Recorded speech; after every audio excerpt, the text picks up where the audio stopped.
Now, Religion in the News, a report and comment on religious trends and events being covered by the media.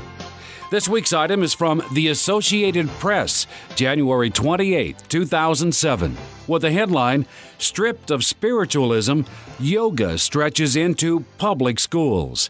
The following are excerpts. In Tara Goober's ideal world, American children would meditate in the lotus position and chant in Sanskrit before taking stressful standardized tests. But when she asked a public elementary school in Aspen, Colorado to teach yoga in 2002, Christian fundamentalists and even some secular parents lobbied the school board.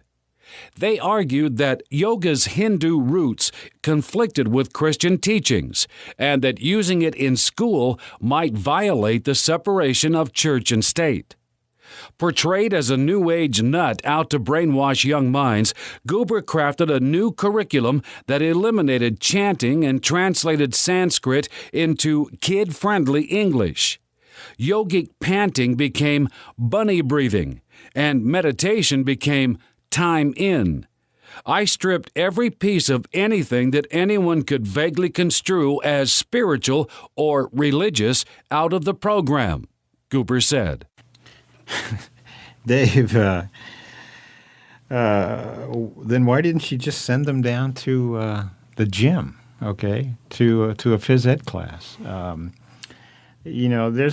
Seems to be a little bit of deception here.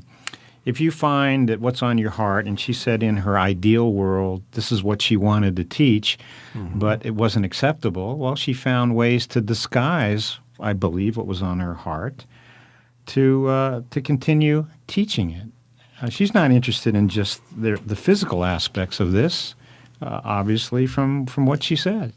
Unless she abandoned those ideas, which seems unlikely. See, Tom, I was just on the radio yesterday in a call-in, and we were talking about yoga, and so many people said, well, it's just physical, or it has been a great help to me. Well, this lady changed it. Disguised it, really. Mm-hmm. But was this just extra baggage on yoga? If yoga comes packaged like that, with chanting, mantras, the breathing exercises, and the asanas, the positions, they're all part of this package. Now, what are they supposed to do? Why would this be involved? What is yoga? Yoga is a Sanskrit word that means to yoke with Brahman. What it means is Atman, the individual soul. That's the goal you're trying to reach, a state of consciousness where, as the Sanskrit says, that thou art. You are God. You are Brahman. So you reach a state where you realize that Atman, the individual soul, and Brahman, the universal soul, are one and the same. Now, that's obviously what the yoga was about that she originally wanted to teach. Now, what has she done? Well, she stripped it, but not entirely. Chanting, and she's translated the Sanskrit into kid-friendly English. So it's kind of the same idea. See, it's not so much the words you say, but it's the state of consciousness that they put you into, the breathing. But Dave, now we call it bunny breathing. So that makes the big difference, doesn't it? I guess bunnies breathe. Come on here. Well, Tom, it's the same breathing exercises. Meditation. Meditation, Tom, Tom, you can explain it as well or better than I can. In the West, meditation always meant to think deeply about something. It was cerebral. Mm-hmm. It was conscious awareness and thinking. Of the psalmist, it says, Psalm 1, in his law, that is, in God's law, doth he meditate day and night. So we meditated upon the Word of God to seek a deeper understanding, meditated upon the sufferings of Christ and what he's done for us. In the East, meditation is something different. It's not thinking at all. In fact, you cannot think. You must tune everything out. You must reach a state of awareness, but without thought. So you just let your environment and so forth come in at you, and gradually it impresses itself upon you. So meditation, well, she's turned meditation into time in. Well, but what does this mean? Well, you're trying to get yourself in a state of alert, but no thought. Mm-hmm. Put everything out, relaxed state, supposedly.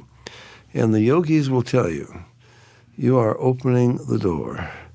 And you're opening the door to what? Well, they will all tell you that when you repeat, I remember Maharishi Mahesh Yogi, he was giving them the names of Hindu deities. These were their mantras. And when you chant the name of this Hindu deity, you are calling it to come and possess you. Mm-hmm. So there are some real dangers here. She's disguising it. Dave, the concerns from these Christian fundamentalists, as this article indicates, they just want to maintain a separation between church and state. Mm-hmm. Mm-hmm. Okay, no Christianity in, no yoga, no Eastern mysticism, no religion in. Now, if they call it yoga, just as you mentioned, it means yoking yourself to Brahman. So mm-hmm. it has religious aspects, mm-hmm. and then all of the techniques are related to this religion, no matter whether you call it bunny breathing or whatever. Now, I'll give you another analogy. In the first segment, I mentioned that I was a Roman Catholic. Suppose I decided in a public school I wanted to start a exercise program, and I called it Catholicizer.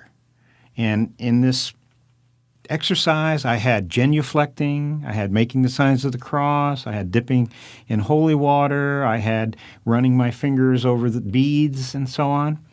And I said, no, it has nothing to do with religion. This is just exercise for good health. Mm-hmm. Now, who would buy that, Dave? Mm-hmm. Yoga is the very heart of Hinduism. Mm-hmm. The goal of Hinduism, of course, you get reincarnated, you move up to, finally when you reach Brahman, the highest caste, you become a Brahmin. Then you can launch from there through yoga into moksha, escape from time, sense, and the elements. And you merge into Godhood. You become one with God. Now, this is the very heart of Hinduism, yoga is. This is what it was designed to accomplish, the goal of yoga. To accomplish the goal of Hinduism.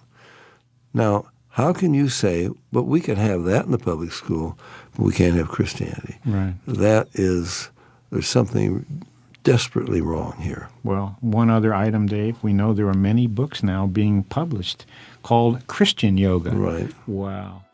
For more information about the Berean call us toll-free at our order number or visit our website